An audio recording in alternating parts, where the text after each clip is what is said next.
Mais je n'avais pas envie, par exemple, que le RC Lens aille chercher un Wissam Ben Yedder libre de tout contrat depuis son départ de l'AS Monaco. L'attaquant français est dans la tourmente avec 2 procès aux fesses.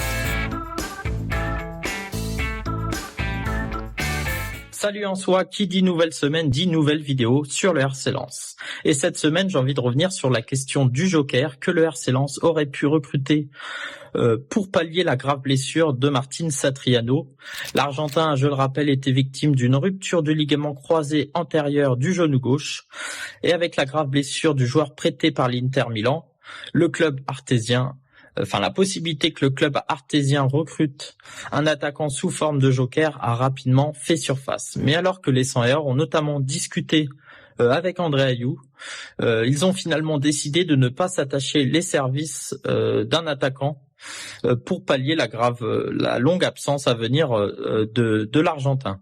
Mais ont-ils eu raison de ne pas recruter 2 jokers ?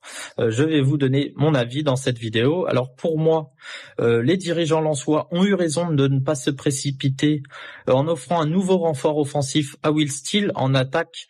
L'entraîneur lensois dispose déjà d'un bel effectif avec Wesley Saïd qui est le titulaire en attaque, Mbala Nzola qui montre vraiment de belles choses ces derniers matchs. Il y a aussi Rémi Labo-Lascari et Florian Sotoka. Donc l'effectif en attaque de Will Steele est vraiment bien fourni. Surtout que le club 100 et or ne dispute pas, je le rappelle, la Coupe d'Europe cette saison et ne joue entre guillemets que la Ligue 1 et la Coupe de France. Et puis pour recruter qui ? Sachant que le RC Lens ne peut recruter qu'un joueur libre ou des joueurs évoluant en France.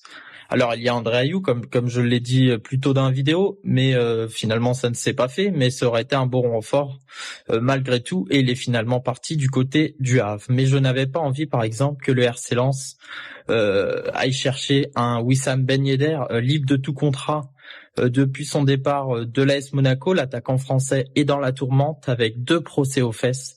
Donc je n'avais vraiment pas envie qu'un mec comme ça nous rejoigne et signe en tant que joker du côté du Racing.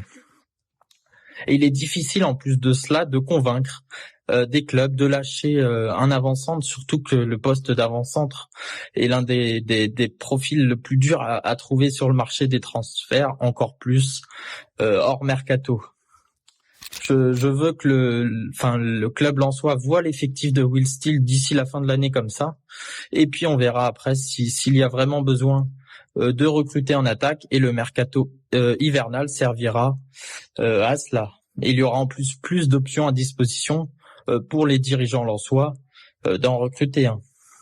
Et je ne vois pas aussi d'autres postes où le RC Lens aurait pu recruter un joker. Tous les postes sont doublés, que ce soit en défense centrale, au niveau des pistons ou encore au milieu de terrain. Donc pour moi, c'était vraiment la meilleure solution de ne pas recruter 2 jokers et de garder l'effectif tel quel et de voir comme ça jusqu'à l'hiver prochain. À vous de me dire en commentaire ce que vous en pensez à ce sujet, et n'oubliez pas de liker la vidéo et de vous abonner à la chaîne But Football Club. Et nous, on se dit à la semaine prochaine.